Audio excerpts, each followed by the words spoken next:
just before New Year, we went over to Coventry to see the new cycleway in Coundon. I thought I'd share with you our experience of riding round. There's about just under 2 miles of fully segregated path from the Coundon suburb.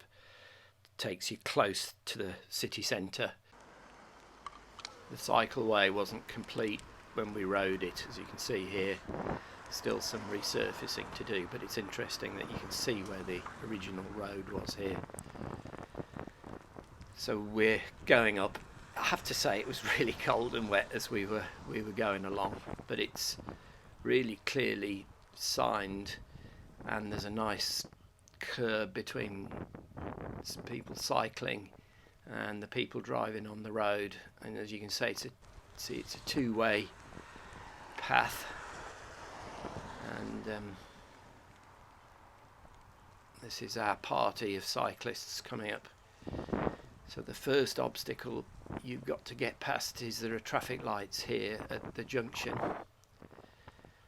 We're on the what will be the finished tarmac surface now, and as we approach the lights you can see that actually there's a separate light for cyclists. It did stay on red for quite some time, so I've just missed out the wait, and now we're off again. See, it's pretty steep incline here. I think that would be a problem with riding on the road, because traffic would want to get behind you if you were going slower than they thought you should go. You can see there that the crossing has a raised curb to take you up, so it's just as easy for people who are walking as it is for people who are cycling to use the cycleway. And there's still a really large pavement and plenty of room both for driving on the road and for parking, and yet there's still a pavement that you can get on if you insist on parking on the pavement. Here we come to another set of lights. This is actually a crossing to take you to the other side, and you can see that the lights change pretty smartish on the road, and then you can cross, but they're not picking you up in advance, so you do have to wait. Here's some families that are having to get used to the fact that there'll be people cycling between their car and their house.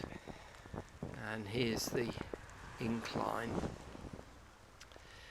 Biggest worry here were the leaves. It's one thing to build a cycleway and another thing entirely to keep it clean, and leaves are a particular problem for people who are cycling. You can see that when there's a driveway there's a lowered curb, and then when there's a junction with the road you can enter or exit the cycleway, and that applies to both right and left roads adjoining the road on which the cycleway runs. So it really is accessible while keeping you nice and protected.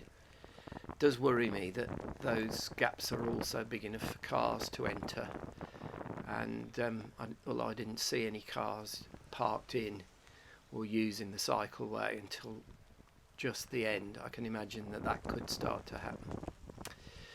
So there's a nifty missing out of the island, and it takes you to a fairly safe crossing point. I have to say it wasn't easy to look. If you were in Holland, then they would have changed the roads a little bit to make sure that both drivers and cyclists had to slow and wait. This is probably one of the two least developed parts. Probably if you go and ride this yourself, they'll have removed the blockages.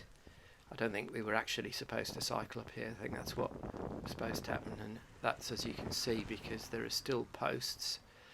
I can imagine that's going to be a pretty big job to shift those. You can see that they're running telephone cables at the moment, so they're going to have to be moved, I would imagine, somewhere else, and then the final finish will be put on. But as you can see, people are still leaving their dustbins on as well, so how that's quite going to be rationalised, I'm not sure. Here we are at another junction. I have to say these were really nice and clear, and there you can see that there is a bit of bollarding.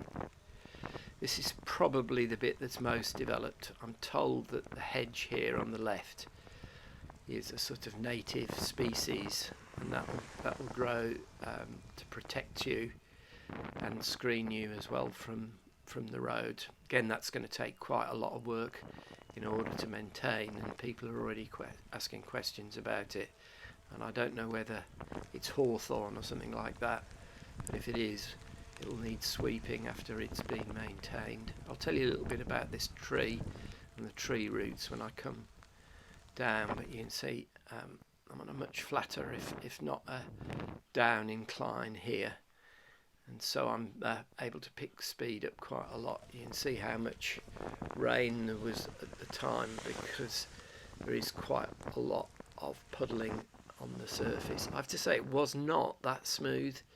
I don't know whether you can tell, but it was quite corrugated, so the ride on the road is actually much better than the ride on the path. Here we come up to another junction point and the end of what is the current cycleway, so you couldn't get through, but you can see that you'll be able to ride round. So at this point, after a bit of discussion, we decided we'd ride on the road. Do you want to go along to and just see how it took us right to the end. You can see there was some negotiation because we didn't know how far it was going to go or not, but it'll give you a bit of a contrast, I suppose, with what it must have been like and is still like here on this stretch of road. So cars double parked all on the pavement makes it quite narrow now that they've taken it in, so I don't know whether there'll be any attempt to control parking on that side, but you can see it runs behind the bus stop there, which is quite nifty. And at this point I've got somebody trying to close past me, so I've come past, and when we've regrouped, we've gone on to the path. Again, they're using the red tarmac surface to indicate that there's a junction, and this is part that needs to be finally surfaced. And you can see it is possible to get on to the lane and park in it if that's what you want. We've now turned around and we're doing the reverse journey. I'm on the pavement here, but yeah, there's a van in the bike path. I don't know whether this is what they're going to do to resolve the overhead cables, but you could see the post there was actually in the curb area that's between the bike lane and the road, and because I know that the blockage is coming up, we're going to get back on the road and just redo this little bit of the road. It is interesting to go on a road because you feel what it would have been like otherwise. It wasn't a hugely busy day, but it was during the Christmas holiday period, and I think most people would have been at home and probably sensibly didn't want to come out in the pouring rain. Here we are again, playing fields to our left. This is the native species hedge, and you can see that you go and use the bus stop on the other side. You can see my wife there is fully kitted with waterproofs both on the top and on legs.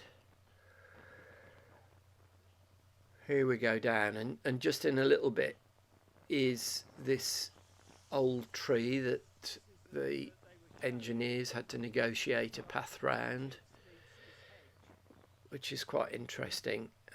There was a exchange on Twitter about this and the need to protect its roots.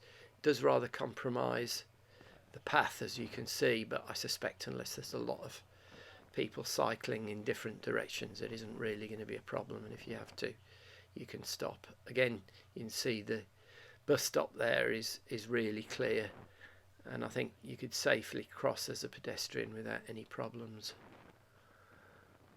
We're riding two abreast. I don't know whether you're actually allowed to do that on the cycle path, but again, nobody else using it today, and so we weren't endangering anybody.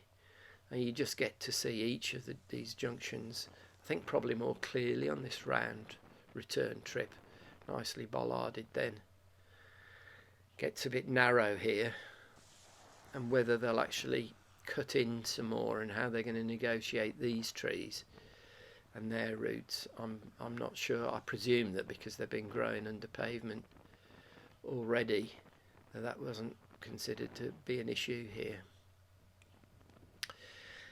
Speed on the return trip is a lot quicker because we're going downhill, but I think you can also see the corrugation, although this isn't the final finished surface. It's hard to get a flat surface if the surface below is corrugated to start with. We are going on to what will be the finished surface, but there's no markings on this yet.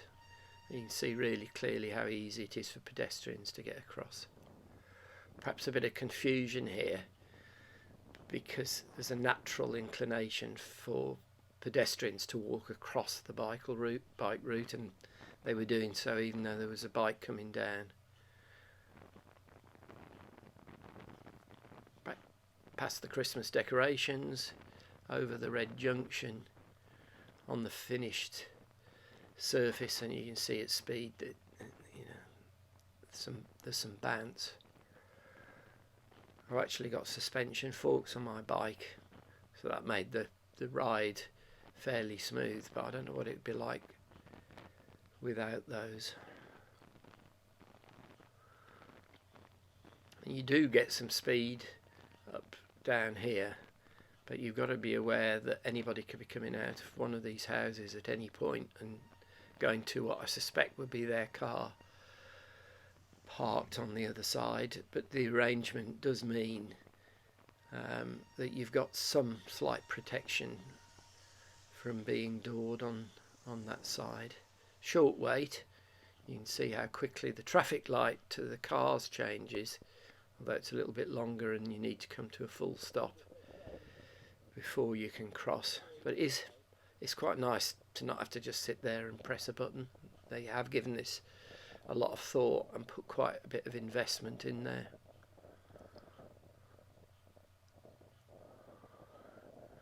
I hadn't got my mud guards on my wheels, and I think my wife's making sure that she's in front so she's not getting sprayed.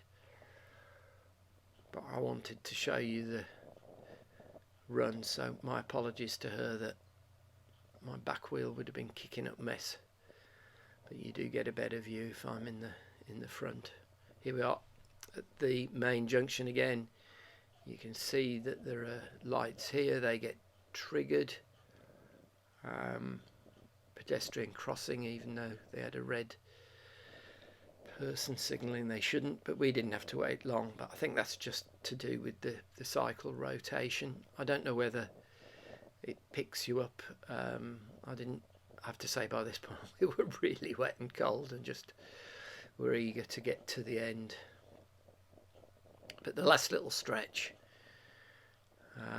you can see all the clear signage, and it is, I imagine, possible to park there, because when there's a pathway through a lowered curb through to the house drive, you can see you can't park, so I presume you could. But that makes it a bit strange because there are areas where the road is quite narrow, so it may be that they're going to reproduce all those double yellow lines that you can just see ahead of you. It'll take you down into the city centre and to work or shopping if you wanted. And I thought I'd leave you with the view of what the cycleway was in the imaginings of the people who planned it. Hope you found that interesting.